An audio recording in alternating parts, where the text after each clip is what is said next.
milletim. Şairin her bir sözü kederlendirir sizi.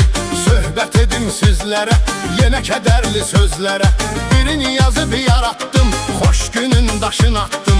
Doğma Naxçıvanımda, igidler mekanımda. Çoxdu değerli yoldaş, yaxşı qardaşa qardaş. Mahalı doğma şərurlu, değerli hem gururlu. Yadda qalan bir insan, el-obada her zaman. Yazırıq yaddaşımıza, Füzuli qardaşımıza. Şair de rəhmət deyir, ola yeri cənnət deyir. Her zaman seçilərdi, daima sevilərdi. Harda xeyir şər olsa, yetirib özün bir başa. Həyatda qəmi daşıyıb, odama sazırda yaşayıb. Bu doğmadan daşında, o 47 yaşında.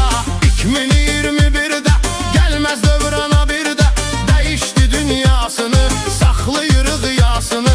Getdi bu elden daha, emanettir Allah'a. Mən onun atsanından, xəbərdaram adından. Ailəyə bağlı insan, həyat maraqlı insan.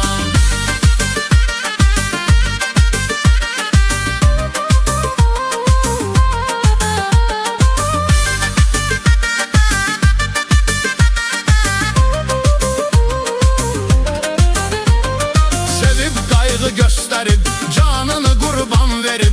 Ne diyesem bu dövrana, onun kimi insana. Zulümü yaraştırmadık, ölümü yaraştırmadık. Bunu da dedim şifahi, rəhmət etsin ilahi. Qalanların canı sağ, yaşamağa olsun maraq. Diyey ruhuna rəhmət, Füzulidən əmanət. Evin ləzzəti dadı, qaldı 2 övladı. Qafar adında oğlu, sadə həm qanacaqlı. Sayılır o kişiye evlad, Qafar birdeki Erşad. O kişinin atsanını, atalarının adını saxlayıbdılar təmiz. Hər biri dərya dəniz, elin mərdi zəhmini. Şərur bildi fəxrini, o dünyası xoş olsun. Torpağı nurla dolsun, şairi dinləyənlər var olsun eşidənlər.